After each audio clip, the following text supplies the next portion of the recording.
Hi everyone, this is John Girardi with Right to Life of Central California, bringing you another in our 40 videos for 40 Days for Life series. 40 Days for Life is the international campaign of prayer and presence outside abortion clinics throughout the country and throughout the world.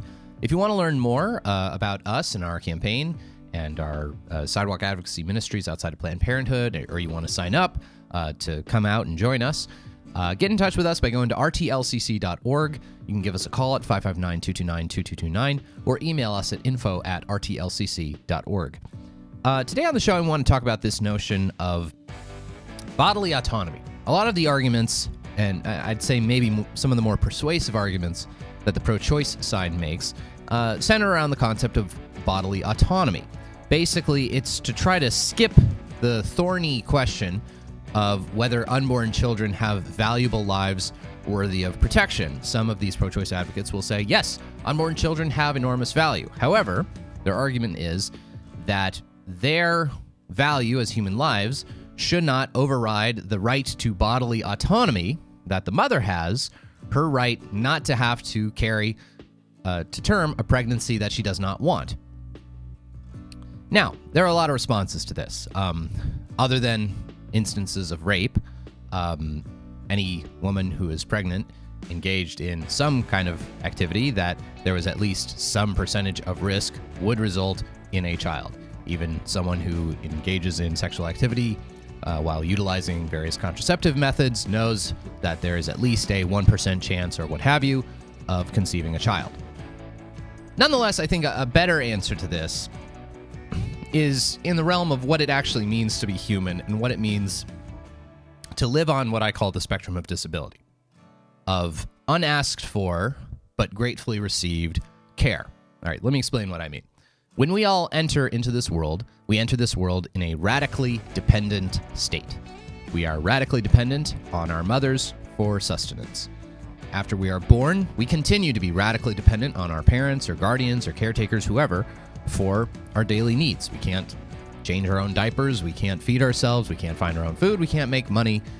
We are totally dependent. And human beings are dependent upon their parents for much longer than a lot of animals. It's almost as if we are designed in our very nature to care for each other, to need care, and to need to provide care. This is something that is seemingly built into human nature. It's different from sharks or birds who, after a couple months, they're out of the nest.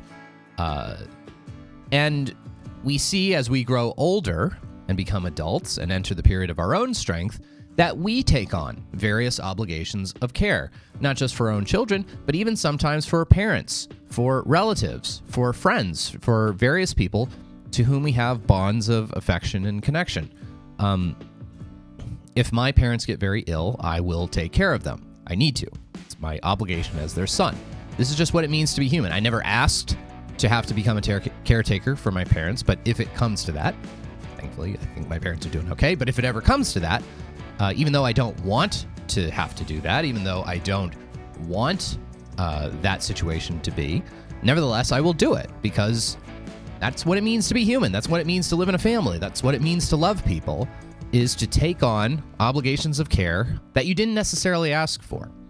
And this is at the root of the problem with many of the pro-choice arguments. They try to act as though the mother and the child are more or less strangers to each other, that the child has sort of showed up and has imposed this unreasonable burden, this unreasonable expectation on the mother, that the mother will, at the very least, carry this child to term. And that isn't an unreasonable expectation. That is what it means to be human. What it means to be human is to have to care for people. That's just part of what it means.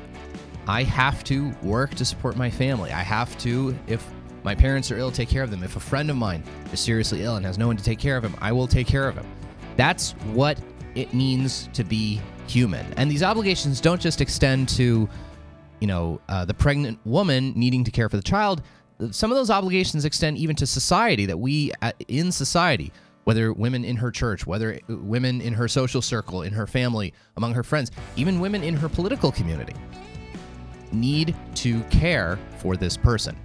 So it's these the basics of what it means to be human, I think, militates against this idea that our bodily autonomy means we shouldn't have to carry any pregnancy we don't want. I just don't think that is quite true. I think it sort of flies in the face of what it actually means to be human.